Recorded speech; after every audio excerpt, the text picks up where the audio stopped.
Assalamualaikum warahmatullahi wabarakatuh. Welcome, kami dari kelompok 18 untuk dosen emergensi. Di desa sini dari kelompoknya ada Muhammad Bekam Lendra, 08 20053. Saya Perkenalkan, nama saya Putri Akma dengan NIM 210821. Nama saya Maria Lubis dengan MPN 21082626. Nama saya Rizka Rena Rahab, MPN 2108260025. Saya Pia Cecilia dengan NIM 2108260014. ini kami akan membuat atau membuat video tentang oksidasi cairan.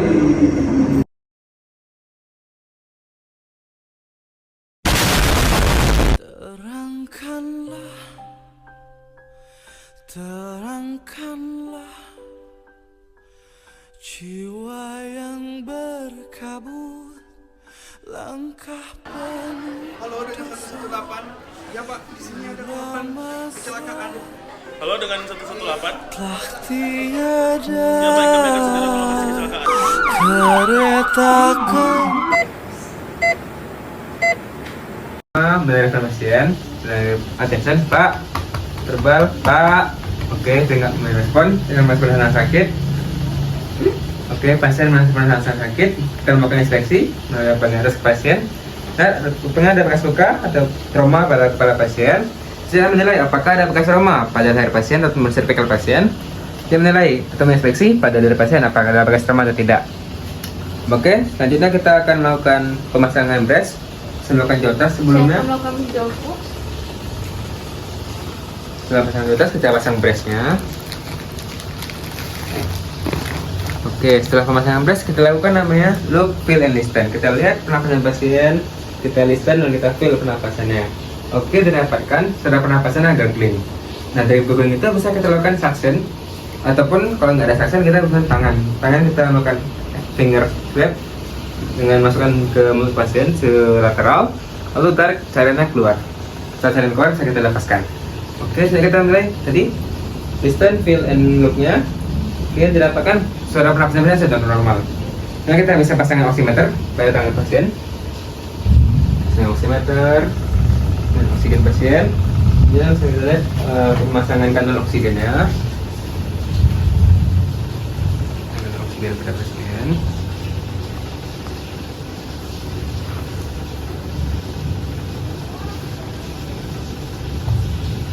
Oke, setelah pemasangan kanal oksigen dan pemasangan oximeter, maka telaksana aerob sudah selesai. Baik, selanjutnya saya akan pemeriksaan breathing, di mana pertama saya membuka baju pasien, di mana jangkauannya sudah dibuka. Baru selanjutnya itu saya terlebih dahulu saya inspeksi dulu bagian lehernya, apakah trakenya itu mengalami deviasi atau tidak. Nanti pada pasien tidak dijumpai deviasi, di mana dia trakenya itu berada di medial. Selanjutnya itu saya melakukan inspeksi pada di dadanya, apakah dijumpai luka, jejas, ada simetris kanan dan kiri. Nah, pada pasien itu tidak dijumpai jejas dan tidak ada ketinggalan gerakan nafas di kedua dada. Bahkan saya melakukan auskultasi.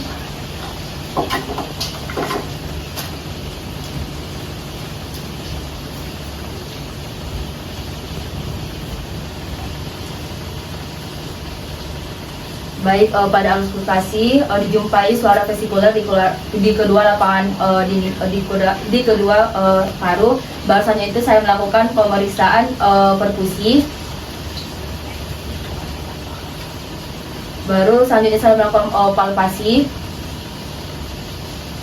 Pada palpasi tidak dijumpai krevitasi. Selanjutnya saya akan melakukan pemeriksaan circulation. Yang pertama itu saya akan melihat akral pasien pucat dan juga dingin. Kemudian CRT pasien 6.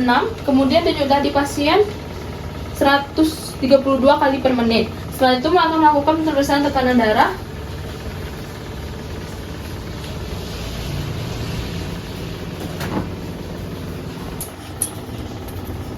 Tekanan darah pada pasien dijumpai 80/43. Setelah melakukan balut bidai, saya akan melakukan pemasangan IV light.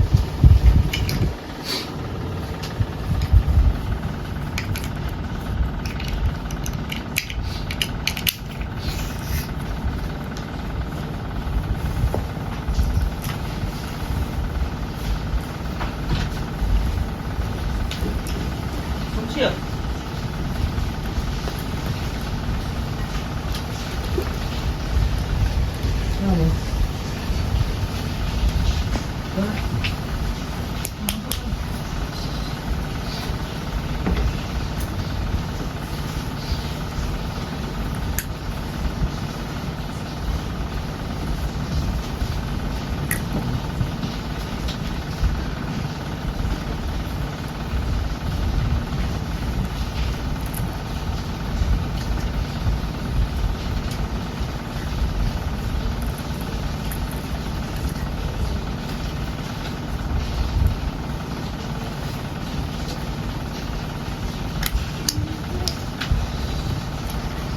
pemasangan iFiller telah selesai. Adanya suatu fraktur terbuka di bagian regio femoral sinistra yang mana terdapat bone expose dan juga perdarahan yang aktif. Yang pertama-tama kita pasang tourniquet terlebih dahulu, kemudian kita dep bagian yang perdarahan, kemudian akan dilakukan balut bidan. Kemudian pembalutan bidan setelah selesai. Kalau di sini gejala eksistensi pasien didapati untuk S sendiri dia 2, yang dimana dilihat dengan rangsangan nyeri, terbuka mata dengan rangsangan nyeri, yaitu selanjutnya ada motoriknya didapati 3, yang dimana didapati fleksi abnormal dari si pasiennya sendiri. Lalu selanjutnya didapati juga untuk verbal didapati nilainya 3, yang dimana si pasien ini bergumam ataupun bicara tidak jelas dengan nilai dari GCS score-nya itu ialah 8, yaitu delirium. Lalu selanjutnya di sini saya akan mengecek refleks pupil dari si pasien ini sendiri. Baik, di sini didapati refleks pupil dari si pasien yaitu anisokor, yang dimana ukuran kedua pupilnya tidak sama. Lalu selanjutnya di sini saya akan melakukan exposure, di mana untuk exposure ini sendiri saya akan menginspeksi semua bagian tubuh pasien. Saya mengangkat daripada bagian celananya, lalu selanjutnya saya akan membuka daripada bajunya untuk melihat seluruh badannya ataupun menginspeksi apakah ada bekas luka lain. Lalu selanjutnya tidak dapati bekas jejak di dada dari si pasien itu sendiri. Lalu selanjutnya saya akan menutupi pasien dengan selimut untuk menghangatkan tubuh dari pasien itu sendiri.